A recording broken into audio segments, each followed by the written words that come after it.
Question number 11 section C part है ये, जो सीबीएसई सैम्पल पेपर है क्लास 12 का मैथमेटिक्स। हमें इंटीग्रेशन निकालना है mod x cube minus 3x square plus 2x, है ना। लिमिट है -1 से लेकर 2। तो सबसे पहले तो मैं इसके फैक्टर करूंगा, क्योंकि यहाँ पे मॉड है तो प्लस की और माइनस की वैल्यू कैसे आनी है, किस तरह से इसको ब्रेक करना है। ये 3 पार्ट में ब्रेक होगा। वो ब्रेक कैसे होगा देखना। एक्स क्यूब और minus 3x square plus 2x, यहाँ से मैं x कॉमन लेता हूँ तो x square minus 3x plus 2। इसके फैक्टर हम करेंगे, x तो ऐसे ही रहेगा, इसके हम फैक्टर कर सकते हैं एक्स स्क्वायर माइनस, इसको लिख सकता हूँ मैं 2x, क्योंकि यहाँ पर 2 है, माइनस का x प्लस का 2। तो ये हो जाएगा x यहाँ से कॉमन ले लिया x माइनस 2, -1 यहाँ से कॉमन लेंगे x माइनस 2। क्लियर है। तो एक तो फैक्टर आ गया x और एक आ गया x माइनस 1 और आ गया x माइनस 2। यहाँ पर 0 हम लिख सकते हैं x माइनस 0, x माइनस 1 तो x माइनस का 2। x की वैल्यू क्या आ गई 0, 1 और 2। क्लियर है। तो ये जब ब्रेक होगा, यहाँ से मैं i मान लेता हूँ -1 से लेकर 2, x cube minus 3x square plus 2x dx is equal to, एक तो होगा -1 से लेकर 0। अब देखो यहाँ पर जब मैं ये लेता हूँ तो वैल्यू प्लस की आएगी या माइनस की आएगी। इन दोनों के बीच में कोई मैं वैल्यू ले रहा हूँ, इन दोनों के बीच में नेगेटिव वैल्यू होगी, नेगेटिव होगी ना इनकी। तो मैंने लिया x की वैल्यू -1/2। अब मैं यहाँ पर बस साइन चेक करूँगा, ठीक है। तो यहाँ पर साइन नेगेटिव आएगा या पॉजिटिव आएगा। देखो ये है हमारे पास, ये तो है fx, है ना। अब देखो यहाँ पे मैंने रखा -1/2, तो -1/2 के मतलब माइनस आएगा, उसके बाद माइनस का 1/2 माइनस का 2 ऐड होने के बाद माइनस आएगा, और 1 में रखा हमने माइनस, यहाँ माइनस का 1/2 और माइनस का 1, ये भी माइनस में आ जाएगा। जब तीनों की मल्टीप्लाई होगी तो मुझे क्या मिलेगा, नेगेटिव मिलेगा। तो ये जो वैल्यू आनी है, वैल्यू कौन सी आनी है। अब मैं मॉड यहाँ से हटा रहा हूँ, मॉड हटाया तो x cube minus 3x square plus 2x dx, ठीक है। उसके बाद प्लस, यहाँ प्लस के मैं यहाँ लिख रहा हूँ माइनस का, अब लिमिट कहाँ से जाएगी 0 तो आ जाएगी लोअर लिमिट, अपर लिमिट कहाँ तक जाएगी 1 तक, 1। दूसरी जो जाएगी 1 से लेकर 2। क्लियर है सभी को।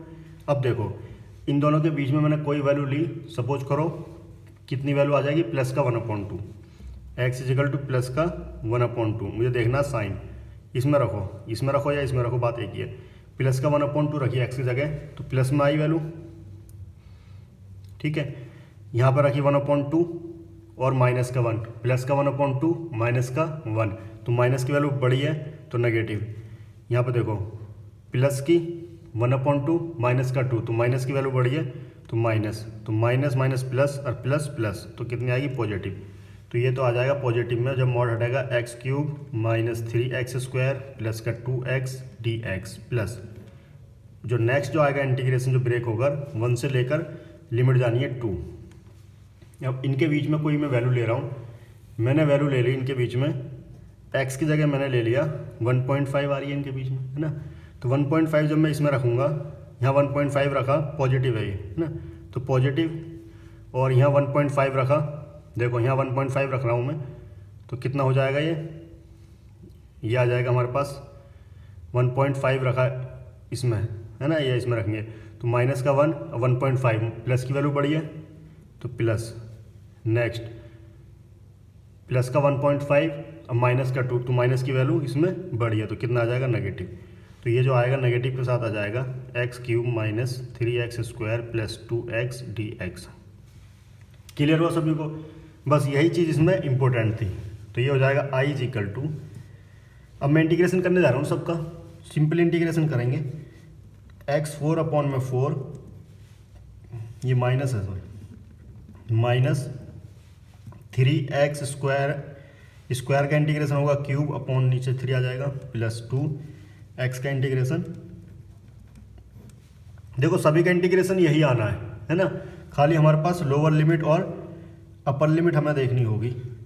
प्लस सेकंड वाले में भी आ जाएगा, ये प्लस है तो x4/4 माइनस 3x³ अपॉन में 3 प्लस 2x² अपॉन में 2, लिमिट जा रही है 0 से लेकर 1। जो तीसरा वाला आ जाएगा माइनस में बाहर ले लेता हूँ माइनस, तो ये आ जाएगा x4 अपॉन में 4 माइनस 3x³ अपॉन में 3 प्लस 2x² अपॉन में 2, लिमिट है 1 से लेकर 2। अब यहाँ पर हमें अपर लिमिट और लोअर लिमिट पुट करनी होगी। तो i इजिकल टू माइनस, देखो 0 पुट करूँगा, सभी में x है, x की जगह 0 आ जाएगा तो 0 माइनस -1 पुट करा, पावर 4 है तो प्लस का 1 आएगा, तो 1/4। देखो यहाँ माइनस, ये 3 से 3 कैंसिल, 2 से 2 कैंसिल, 3 से 3, इधर सब में जो है ये कैंसिल आउट हो जाएगा। -1 पावर 3, तो माइनस का 1 मिलेगा। अब माइनस माइनस प्लस 1, यहाँ स्क्वायर है, -1 का स्क्वायर प्लस 1 प्लस, देखो अपर लिमिट रखने जा रहा हूँ मैं, 1 पुट कर दिया तो 1/4, यहाँ आ जाएगा माइनस का 1 और यहाँ आ जाएगा प्लस का 1, माइनस 0 पुट करी तो 0 आएगी, इधर भी 0, इधर 0, इधर 0, माइनस। अब मैं इसमें रखने जा रहा हूँ 2 की पावर 4 कितना होगा 16 अपॉन में 4 माइनस 2 की पावर 3 8, 2 की पावर 2 4 माइनस। अब मैं लोअर लिमिट पुट करने जा रहा हूँ 1/4 माइनस का 1 प्लस का 1। क्लियर है सभी को? अब यहाँ से हम इसको सॉल्व करेंगे तो माइनस, ये हो जाएगा माइनस माइनस प्लस, यहाँ हो जाएगा ये हो जाएगा 2, 4 दूनी 8 और 1 9, 9/4। ठीक है, ये पूरे सॉल्व हो गया। प्लस यहाँ से हम करेंगे इसको, ये कैंसिल आउट हो गया 0, प्लस का 1/4 और यहाँ से करेंगे माइनस, इसको हम सॉल्व करते हैं, ये कैंसिल आउट हो गया, इसको यहीं सॉल्व कर देता हूँ मैं ना, तो ये जाएगा 4 चौक 16, 4 माइनस 8 प्लस 4 और माइनस का 1/4। ठीक है, तो ये 4 4 8, ये दोनों सारे कैंसिल आउट हो गया, माइनस का 1/4, माइनस माइनस प्लस, प्लस का 1/4, तो एलसीएम कितना आ गया 4, 9 प्लस 1 प्लस 1 11/4, ये इसका आंसर आएगा। Question number 12, find the area of the region in the first quadrant enclosed by the lines the parabola y² = x on the x axis. तो हमें integration का यूज करके इसमें इसका एरिया निकालना होगा। सबसे पहले तो हम एक पैराबोला बनाएंगे, रफली पैराबोला, y² है तो x पॉजिटिव है तो x की तरफ ये ओपन होना है, हमें फर्स्ट क्वाड्रेंट लेना है ये वाला। ठीक है, ये पैराबोला हो गया और इसकी इक्वेशन हम लिख देते हैं y² = x। x एक्सिस, ये एक्सिस और फर्स्ट क्वाड्रेंट हमें लेना है ना, x एक्सिस पर पैराबोला है, लाइन्स हमें दे रखी है, ये लाइन हमें दे रखी है, तो यहाँ मैं क्या करता हूँ x + y = 2 हमें लाइन दे रखी है, रीजन हमें लेना फर्स्ट क्वाड्रेंट का। तो यहाँ से मैं अगर मैं लाइन ड्रॉ करूँगा तो इसके पॉइंट निकाल लूँगा। ठीक है, पॉइंट जब मैं निकालूँगा तो मेरे पास लाइन बनकर आ जाएगी। पहले मैं x की वैल्यू 0 पुट कर दूँगा ना, x की वैल्यू 0 पुट करे तो y की 2, y की वैल्यू 0 पुट करी तो x की 2 वैल्यू आ गई। क्लियर है सभी को? तो कहने का मतलब ये है, यहाँ 1 है, यहाँ x की वैल्यू 2 है, यहाँ y की वैल्यू 1 है और यहाँ x की वैल्यू 2 मान लेते हैं हम लोग, है ना। ये कोई स्केल से नहीं लिया है मैंने, है ना, एक आइडिया हमें होना चाहिए ना। तो अगर मैं इसको ड्रॉ करूँगा तो लाइन ड्रॉ होगी यहाँ से यहाँ तक, ऐसे करके लाइन जाएगी। लाइन की इक्वेशन है x + y = 2, ये एक लाइन जा रही है। तो मुझे जो ये इनक्लोज वाला एरिया है ये मुझे निकालना होगा। अब ये एरिया कैसे निकलेगा? सबसे पहले तो मुझे पॉइंट ऑफ इंटरसेक्शन इसके निकालने होंगे। ठीक है, तो पहला काम तो मेरा यही है कि पॉइंट ऑफ इंटरसेक्शन हम इसके निकाल लें। पॉइंट ऑफ इंटरसेक्शन तो कैसे निकालते हैं आप लोग जानते हो, दो इक्वेशन दे रखी है, एक तो y² = x, दूसरी x + y = 2। दोनों को हम सॉल्व कर लेंगे। इक्वेशन फर्स्ट है, ये इक्वेशन 2 है। देखो यहाँ पर मैं रखता हूँ x की जगह पुट कर देता हूँ, यहाँ से x निकाल लेते हैं 2 - y, इस x को मैं यहाँ रखने जा रहा हूँ। ठीक है, तो y² = 2 माइनस वाई। क्लियर है, यहाँ भी क्वाड्रेटिक इक्वेशन बन गई, वाई स्क्वायर इधर जाएगा प्लस वाई माइनस का 2 इज इक्वल टू 0। यहाँ पे क्या बन गई है, क्वाड्रेटिक इक्वेशन बन गई।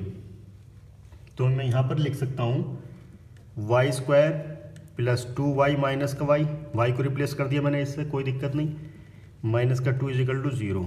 वाई यहाँ से मैंने कॉमन ले लिया तो y प्लस 2 बचा, और यहाँ पर आ गया हमारे पास माइनस का 1 कॉमन ले लिया तो y प्लस 2 बच गया। क्लियर है, तो एक तो फैक्टर आएगा y प्लस 2 और दूसरा आ गया y minus 1 is equal to 0। तो y की दो वैल्यू आ गई, एक तो -2 एक +1। क्लियर है, जब इसको करेंगे ये वैल्यू आएगी। अब मुझे ये देखना है माइनस का y2 तो इधर जा रहा है ना, ये y डैश है तो माइनस का y इधर जाएगा, ये तो फर्स्ट क्वाड्रेंट में नहीं आएगा, तो हमें कौन सा लेना है, इधर y इज इक्वल टू 1 लेना है मुझे। तो अब मुझे x की वैल्यू निकालनी होगी यहाँ पर, तो ये वाली वैल्यू तो मुझे लेनी नहीं है फर्स्ट क्वाड्रेंट के लिए। y is equal to 1 when, जब y इज इक्वल टू 1 है ना, तो x की वैल्यू कितनी हो जाएगी, implies that x is equal to कितना जाएगा, इस y1 को किसी वैल्यू में पुट कर दो, है ना, यहाँ पुट कर देते हैं इसमें, तो x कितना आ जाएगा 2 minus y, 2 minus y, y की वैल्यू कितनी है 1, तो x की वैल्यू कितनी आ गई 1, तो x और y कितना आ गए, x 1 और y भी 1, जहाँ पे ये इंटरसेक्ट कर रहे हैं वो पॉइंट है ये, तो ये पॉइंट ऑफ इंटरसेक्शन हमारे पास यहाँ था, तो ये वैल्यू आई 1, ये भी 1। अब यहाँ पर ज़रा ध्यान से देखना, जब हम इसका इंटीग्रेशन करेंगे है ना, तो यहाँ पर मैं क्योंकि दो कर्व आ रही, यहाँ से देखो यहाँ कर्व ये हो गया, यहाँ पर कर्व ये लाइन वाला आ गया, ये लाइन आ गई, ये कर्व है, तो इसका इंटीग्रेशन जो निकालेंगे हम, इसका डायरेक्ट नहीं निकाल कर यहाँ से इसको ब्रेक करेंगे। ठीक है, जब इसको ब्रेक करेंगे ये जो फॉर्म होगा ये ट्रायंगल फॉर्म हो रहा है, ये ट्रायंगल फॉर्म हो रहा है, ये हमारे पास पैराबोला का कर्व है। ठीक है, तो इसका ट्रायंगल का एरिया तो आप लोग जानते हो 1/2 हाइट इंटू बेस, यहाँ पर 0.11 है, और यहाँ हो गया तुम्हारा ये, यहाँ पर x की वैल्यू कितनी है 1 0, y 0 है, x की वैल्यू 1 0, और यह है 2 0। ठीक है, तो यहाँ से यहाँ तक ये y डिस्टेंस है, तो कितना है y की वैल्यू 1, यहाँ से यहाँ तक 1 से लेके 2, यहाँ तक यहाँ डिस्टेंस कितनी हो गई 1 यूनिट। तो इसका एरिया तो आप लोग बता दोगे ना, 1/2 इंटू हाइट कितनी है 1 इंटू बेस कितना है 1, तो 1/2 इसका एरिया आएगा। अब इसका एरिया हम स्ट्रिप डालेंगे यहाँ पर एक dx है ना, जो x की लिमिट जाएगी 0 से लेकर 1, और कर्व हमारे पास ये आ जाएगा जो y इक्वेशन दे रखी है, तो y इक्वल टू आ जाएगा यहाँ से √x। क्लियर है, अब जो मैं लिखने जा रहा हूँ वो ध्यान से देखना, required area is equal to, required area is equal to, इसको मैं ले लेता हूँ पहले, है ना, एरिया ऑफ ट्रायंगल हम लिख लेंगे, या मैं डायरेक्ट लिखना चाहूँ तो डायरेक्ट लिख लो, क्या आ जाएगा, लिख लेता हूँ मैं एरिया ऑफ ट्रायंगल, है ना, इसको नाम देना चाहो नाम भी दे दोगे, प्लस dx, तो यहाँ पर जो x की लिमिट जा रही है 0 से लेकर 1, और यहाँ पर आएगा y की वैल्यू जो इन टर्म्स ऑफ x आएगी, तो √x। क्लियर है सभी को, तो ट्रायंगल का एरिया तो आ गया हाफ, प्लस इसका हो जाएगा हमारे पास 0 to 1 x की पावर 1/2 dx, तो यहाँ से आ जाएगा 1/2 प्लस x की पावर 3/2 अपॉन में 3/2, लिमिट दे रखी है 0 to 1, तो ये हो जाएगा 1/2, ये ऊपर आने के बाद रेसिप्रोकल हो जाएगा 2/3, लिमिट पुट करेंगे, ये बाहर निकाल लिया मैंने 1 की 3/2 -0। क्लियर है सभी को, तो ये आ जाएगा 1/2, तो यहाँ पर आएगा प्लस का 2/3, एलसीएम ले लिया 6, 3 प्लस ये हो जाएगा 4, तो कितना आ गया 7/6 यूनिट स्क्वायर, इसका आंसर आएगा। क्लियर है सभी को। क्वेश्चन नंबर 12 और पार्ट है, जो चॉइस में दे रखा था सेकंड पार्ट है उसका, find the area of the region, इस रीजन का हमें एरिया निकालना है। ये एक्स वाई सच दैट 0 से बड़ी होनी चाहिए y, और रूट 3x से बराबर या छोटा होना चाहिए, y 0 के बराबर या 0 से बड़ा होना चाहिए। ये इक्वेशन सर्किल की है। जो इक्वेशन होती है इसकी y square is equal to r square. R क्या, रेडियस, आर स्क्वायर की वैल्यू 4, तो आर की वैल्यू कितनी आ गई, +-2, तो हमने 2 ले ली, +-2 आएगी। तो सबसे पहले तो हम एक इसका रफली डायग्राम बनाएंगे। ये डायग्राम है, यहाँ पर जो पॉइंट आएंगे 2, 0 ये रेडियस है, इधर आ जाएगा -2, 0, ठीक है। लेकिन हमें यहाँ पर ध्यान देना है y कैसा होना चाहिए, 0 से बड़ा। तो y की वैल्यू 0 यहाँ पर होगी, 0, 0, तो y 0 से बड़ा और √3x से छोटा होना चाहिए। तो इसका मतलब हमें इधर ही जाना है ना, इधर नहीं जाना है। तो यहाँ पर अगर हम निकालें इसके इंटरसेक्शन, पॉइंट ऑफ इंटरसेक्शन, तो मैं जब ड्रॉ करने के लिए यहाँ पर इनइक्वलिटी हटा रहा हूँ, तो एक तो होगी y = 0 हम ले सकते हैं, दूसरा y = √3x। सॉल्व करने के लिए मैं इनइक्वलिटी हटा रहा हूँ, ठीक है। देखो यहाँ पर देखो ये वैल्यू है, ठीक है। एक इक्वेशन है हमारे पास x² y² < 4, तो यहाँ से मैं इनइक्वलिटी हटा रहा हूँ x² + y² = 4, क्योंकि पॉइंट ऑफ इंटरसेक्शन निकालनी है मुझे और लाइन किस तरह से जानी है वो भी मुझे निकालना होगा, ठीक है। तो लाइन एक तो जानी है, यहाँ पर अगर हम निकालेंगे 0, 0 से जानी है, ठीक है। ओरिजिन से होकर पास होगी लाइन। यहाँ पर देखें, अगर यहाँ हम देखते हैं, देखो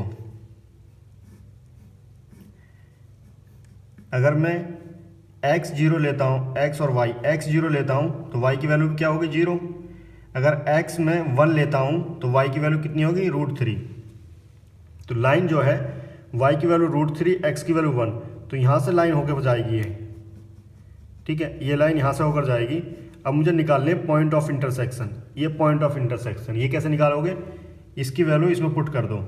तो y की जगह मैं रखने जा रहा हूँ √3x, तो हो जाएगा x² + √3x का होल स्क्वायर = 4, तो हो जाएगा x² + √3², तो 3x² = 4, ये होगा 4x² = 4, 4 से 4 कैंसिल आउट होगा 1, तो x की वैल्यू कितनी आ गई, +-1। तो हमें लेनी कौन सी है, x = 1 प्लस वाली, ठीक है।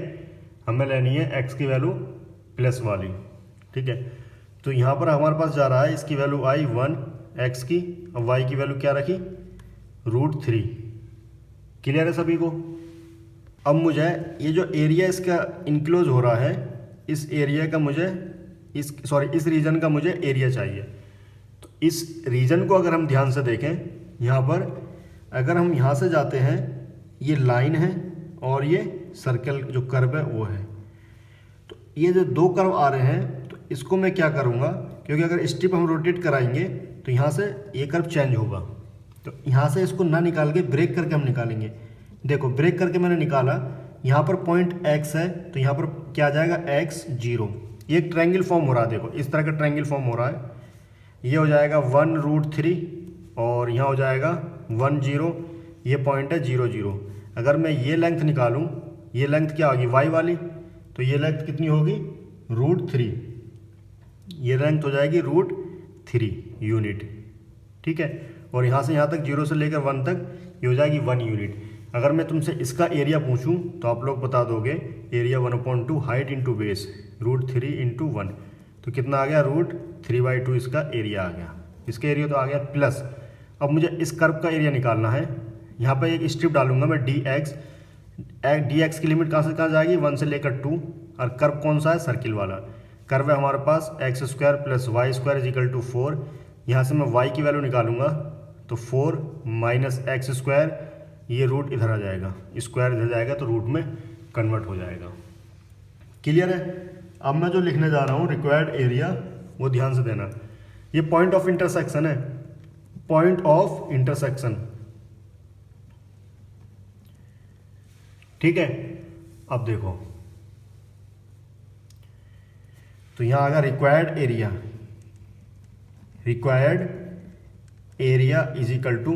एरिया ऑफ ट्रायंगल में लिख देता हूँ √3/2 प्लस लिमिट कहाँ से कहाँ तक जा रही है x की, 1 से लेकर 2, dx यहाँ आएगा क्या, y की value in terms of x, तो y की वैल्यू हमारे पास √4 - x²।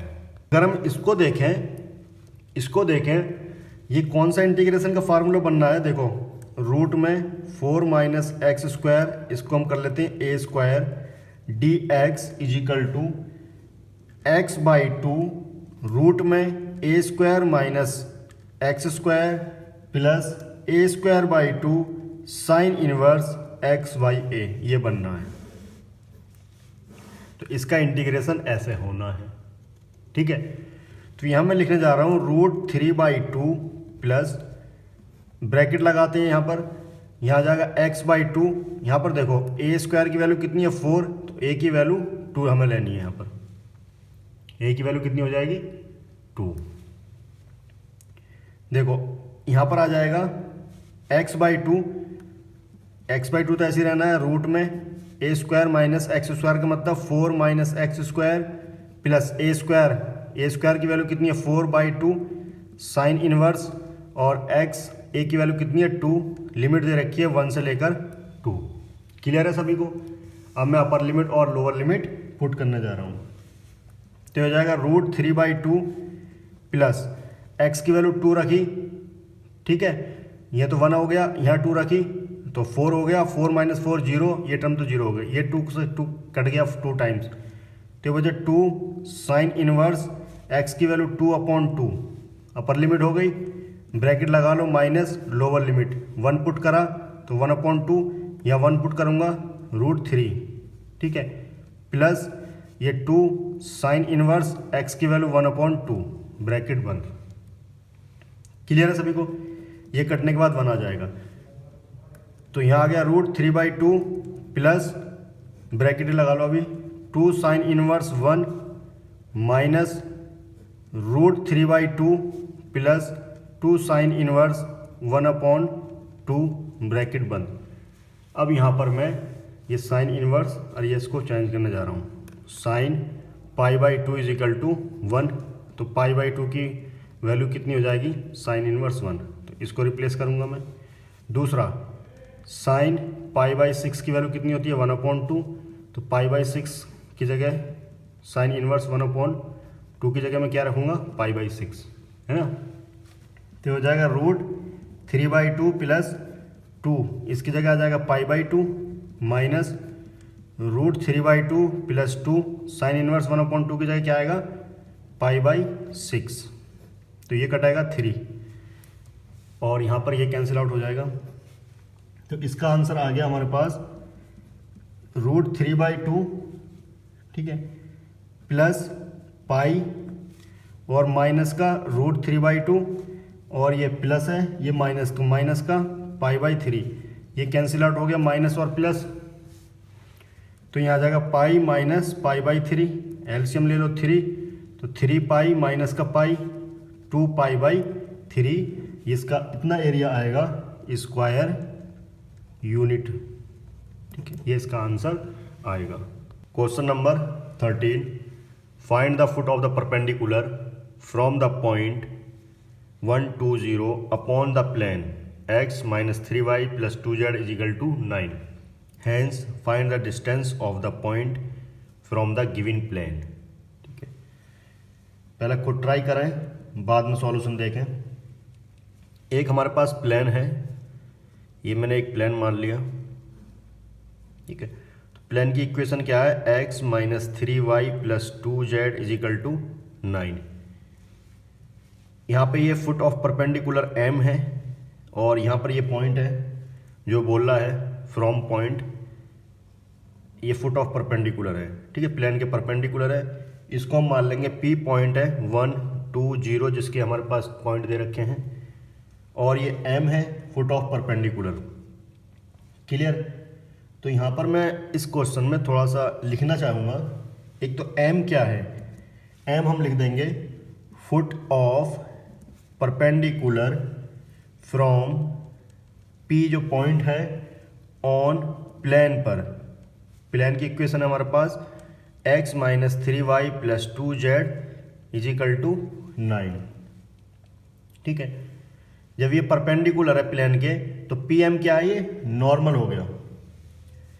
तो PM है हमारे पास normal to the plane, normal to the plane. ठीक है, क्लियर है।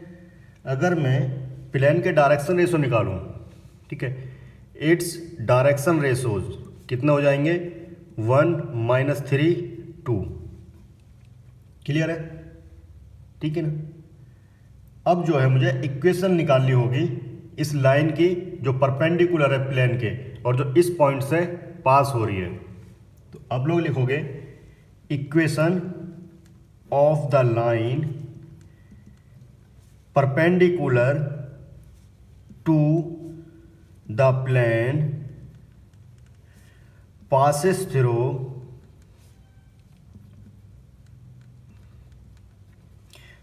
through the point 1 2 0। ठीक है, हमें देखो निकालना है क्या है, एक तो फुट ऑफ परपेंडिकुलर निकालने हैं, एम के जो हमें कोऑर्डिनेट आएंगे वो हमें निकालने होंगे, और पी एम जो डिस्टेंस है, ये पी एम हमें डिस्टेंस निकालनी होगी। ये पॉइंट्स हमें दे रखे हैं, एम के पॉइंट्स और आ जाए तो हम आसानी से डिस्टेंस निकाल सकते हैं। जो ये काम कर रहे हैं हम एम के जो कोऑर्डिनेट निकालने के लिए काम कर रहे हैं। क्लियर है। तो अगर मैं इक्वेशन लिखूं तो x ये हो जाएगा -1, ठीक है, अपॉन में डायरेक्शन रेशो 1 प्लेन के, और यहाँ पे y -2 अपॉन में -3 इजिकल टू z -0 अपॉन में 2। इसको हम मान लेंगे r। क्लियर है, इसको हमने मान ली r। अगर मैं यहाँ से वैल्यू निकालूं r की, ठीक है, r की वैल्यू निकालूंगा और x की वैल्यू निकालेंगे यहाँ पर ना, यहाँ पर हम x की वैल्यू निकालेंगे, x -1 upon 1 is equal to r, cross multiply करी हमने तो ये आ गया x -1 इजिकल टू r। तो x की वैल्यू कितनी आ गई, r+1। क्लियर है। इसी तरह से y की वैल्यू कितनी आ जाएगी, y -2 अपॉन में -3 is equal to r, y -2 is equal to -3r। तो y वैल्यू आ गई -3r+2। क्लियर है। इसी तरह से z की वैल्यू अगर मैं निकालूंगा, z/2 इजिकल टू r, तो z की वैल्यू हो गई 2r। अब देखो, अब यहाँ पर देखो, मैंने मान लिया let the coordinate of M be. M के जो कोऑर्डिनेट हैं वो कितना होंगे, r+1 -3r+2 और z हो गया हमारे पास 2r। क्लियर है। ये लाई कहाँ कर रहा है, ये लाई कर रहा है प्लेन में, जो प्लेन की इक्वेशन को वो सेटिस्फाई करेगा। तो हम लिख सकते हैं since m lies on the plane है हमारे पास x -3y + 2z is equal to 9। अब जो ये हमारे पास m के कोऑर्डिनेट हमने माने थे, ये इसको सेटिस्फाई करेंगे। यहाँ से r की वैल्यू निकालेंगे, r की वैल्यू इसमें पुट करेंगे तो कोऑर्डिनेट आ जाएंगे m के। तो x की वैल्यू है r+1 -3, y की वैल्यू है -3r+2 और z की वैल्यू है 2r is equal to 9।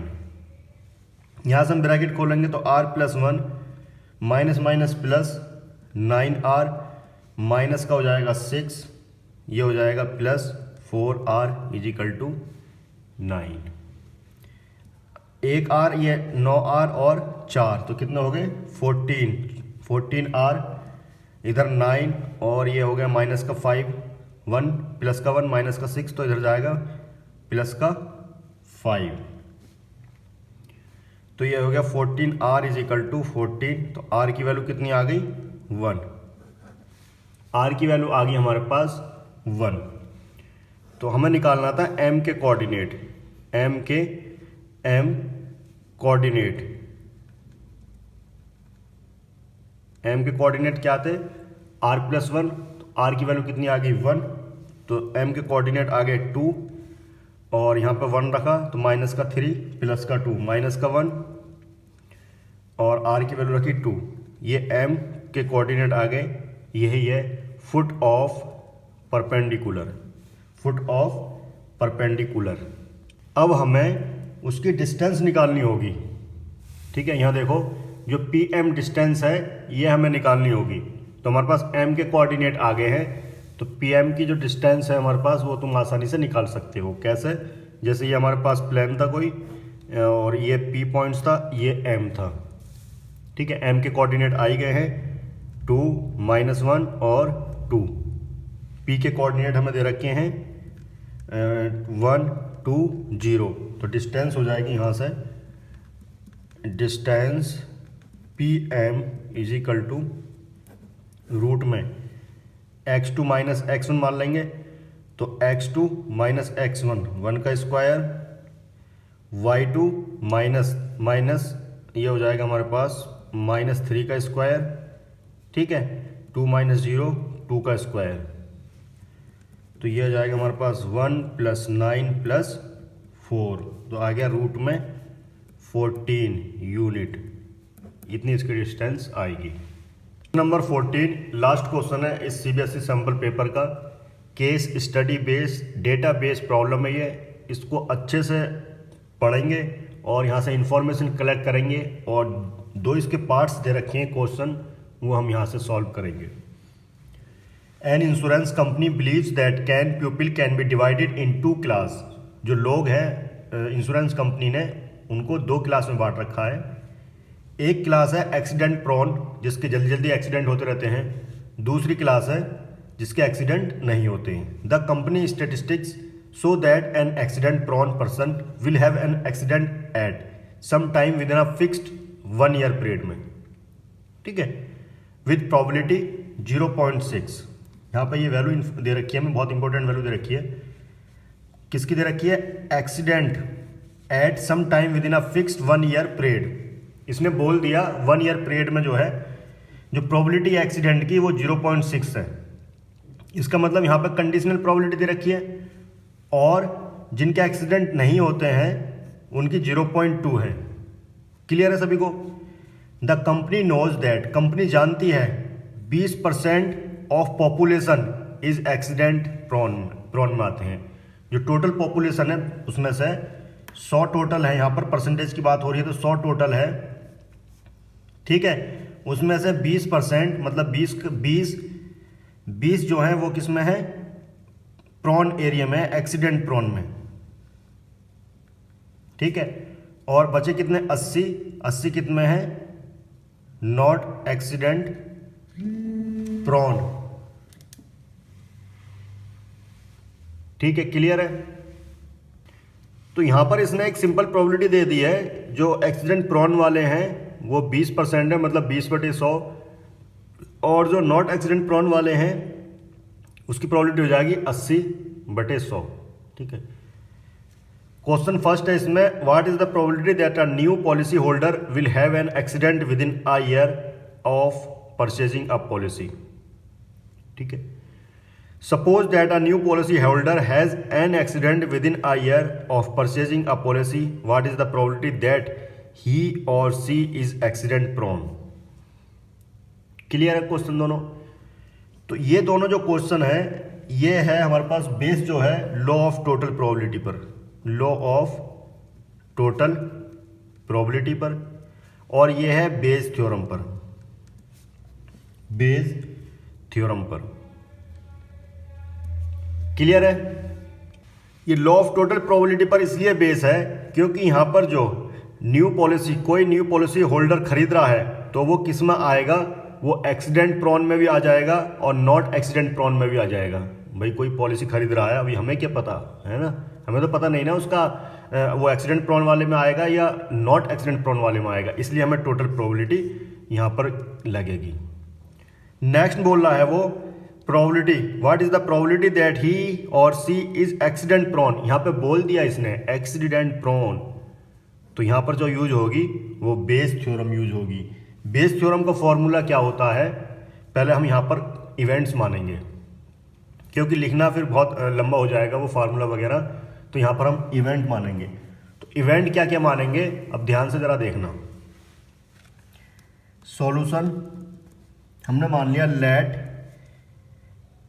Late E1 हम मान लेंगे पहले, या ई मान लो, कोई दिक्कत नहीं है। E1 किसको मानेंगे हम? E1 मानेंगे एक्सीडेंट प्रोन को, ठीक है। पॉलिसी होल्डर, वो पॉलिसी होल्डर जो एक्सीडेंट प्रोन में आते हैं, इज एक्सीडेंट प्रोन। और E2 मानेंगे हम जो एक्सीडेंट प्रोन में नहीं आते हैं, वो policy holder is not accident prone. Clear है? और ई मानेंगे हम जो न्यू पॉलिसी होल्डर है ना, न्यू पॉलिसी होल्डर। अब वो उसमें भी आएंगे, एक्सीडेंट प्रोन में भी और नॉट एक्सीडेंट प्रोन में भी आएंगे। तो हम मान लेंगे new policy holder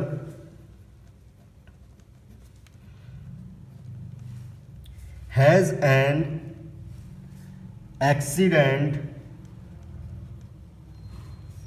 within a year of purchasing a policy। Clear है? ये दोनों 3 इवेंट्स हो गए यहाँ पर।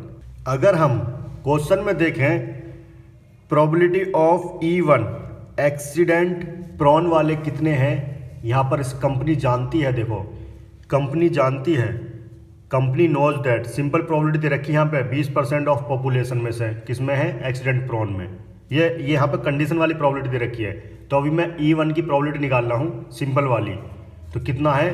20% का मतलब 20 अपॉन में 100। प्रोबेबिलिटी ऑफ E2 हमारे पास क्या है? Not accident. तो 100 में से 20 एक्सीडेंट वाले हो गए, 80 आ गए नॉट एक्सीडेंट में। यहां तक क्लियर है सभी को? बिल्कुल क्लियर होना चाहिए, ठीक है। अब यहां पर 2 चीज और निकालनी पड़ेंगी हमें जो दे रखी है क्वेश्चन में। इसको हम कैसे लेंगे? इसको हम लेंगे ई, न्यू पॉलिसी जो होल्डर आ रहे हैं वो आएंगे एक्सीडेंट प्रोन एरिया में, और न्यू पॉलिसी होल्डर आएंगे नॉट एक्सीडेंट प्रोन एरिया में। क्लियर है? ये दोनों चीज जो हैं हमें क्वेश्चन में दी गई हैं। E1 का मतलब एक्सीडेंट प्रोन एरिया में जो आ रहे हैं, नॉट एक्सीडेंट प्रोन में आ रहे हैं। ये देखो यहाँ पर, अगर हम यहाँ से देखें, यहाँ से हम देखें, the company statistics show that an accident prone person will have an accident at some time within a fixed 1 year period with probability 0.6। कितनी है? 0.6। इसका मतलब 6/10। और नॉट एक्सीडेंट प्रोन एरिया में 0.2। क्लियर है? देखो 0.6 प्रोबेबिलिटी दे रखी है, इसका मतलब हो गया 6/10। 0.2 प्रोबेबिलिटी दे रखी है, इसका हो गया 2/10। ये इंफॉर्मेशन हमें कहीं से लिखी नहीं है अपने पास से, ना कुछ करा है अपने पास से, अभी तक कुछ नहीं करा है अपने पास से। ये सब क्वेश्चन में दे रखी है, वो मैंने इस पैटर्न में लिखी है इंफॉर्मेशन को, डेटा के पैटर्न में। अब आते हैं सवाल नंबर फर्स्ट पर। सवाल नंबर फर्स्ट कह रहा है, what is the probability that a new policy holder will have an accident with in a year of purchasing policy. ठीक है, तो इसमें लगेगा टोटल की पूछ रहा है, दोनों इसमें आएंगे, एक्सीडेंट प्रोन वाले भी, नॉट एक्सीडेंट प्रोन वाले भी। तो टोटल वाले कौन सा है? न्यू पॉलिसी जो खरीदने वाले हैं, probability of E is equal to law of total probability का जो फॉर्मूला होता है PE1 multiply probability of EE1। Clear है? ये कंडीशन वाली प्रोबेबिलिटी है ना, प्लस प्रोबेबिलिटी ऑफ E2 और इसकी जो हो जाएगी कंडीशन वाली E/E2। क्लियर है? तीसरा इवेंट होता तो प्लस हो जाता, चौथा इवेंट होता एक और प्लस हो जाता। इस तरह से चले आ रहा है। यहाँ पर 2 इवेंट है, इसलिए या तो ये होगा या ये होगा। ठीक है, जिसने न्यू पॉलिसी खरीदी वो या तो इसमें आएगा या इसमें आएगा। यहाँ पे ऑप्शन आ रहा है और आ रहा है, इसलिए ऐड करा है। क्लियर है? सबकी वैल्यू पुट कर दो। PE1 है 20/100 मल्टीप्लाई, और ये दे रखी है मैं 0.6 मतलब 10, 6/10 प्लस PE2 है 80/100 मल्टीप्लाई, और इसकी दे रखी है 2/10। यहाँ से जब इसको सॉल्व करेंगे तो ये 0 से 0 कैंसिल, और यहाँ 0 से 0 कैंसिल। इसको हम काटेंगे, कितनी बार जाएगा ये? 50, और यहाँ आ जाएगा 4, यहाँ आ जाएगा 25, तो यहाँ आ जाएगा 50, यहाँ आ जाएगा 3, यहाँ आ जाएगा 25। तो एलसीएम लेंगे 25 और 3 + 4 7, ये आंसर इसका आएगा। सेकंड पार्ट जो है वो बेस थ्योरम पर बेस्ड है। देखिए कैसे बेस्ड है, इसमें पूछा है क्वेश्चन में, सपोज करो that a new policy holder has an accident with in a year. वो एक्सीडेंट प्रोन एरिया में आता है, ठीक है। What is the probability that he और सी इज एन एक्सीडेंट प्रोन। तो एक्सीडेंट प्रोन को हमने माना था E1, ठीक है। तो यहां पर हमें प्रोबेबिलिटी निकालनी होगी, प्रोबेबिलिटी ऑफ E1 की किसके साथ, E के साथ, क्योंकि E क्या है, न्यू पॉलिसी होल्डर। ये बोल रहा है एक न्यू पॉलिसी होल्डर आता है, उसने बता दिया एक न्यू पॉलिसी होल्डर आता है, तो इसका मतलब E जो आता है इसमें नीचे आता है। हमें निकालनी है प्रॉन की, इसलिए E1 ऊपर आएगा। तो ये जो है बेस थ्योरम पर बेस प्रॉब्लम है। देखिए बेस थ्योरम का फार्मूला क्या होता है, प्रोबेबिलिटी हमें निकालनी है E1 की किसके साथ, E के साथ, ठीक है। तो ये हो जाएगा probability of E1 multiply probability of E upon में E1, ठीक है। नीचे आएगा प्रोबेबिलिटी ऑफ E। ये हम फर्स्ट पार्ट से निकाल चुके हैं। प्रोबेबिलिटी ऑफ E1 की कितनी दे रखी थी हमें, 20/100। अभी हमने निकाला था यहाँ पर 20/100 दे रखी है, ठीक है। दूसरा ये हमारे पास आ ही गया प्रोबेबिलिटी ऑफ E, है ना। एक हमें चाहिए प्रोबेबिलिटी ऑफ E/E1, है ना।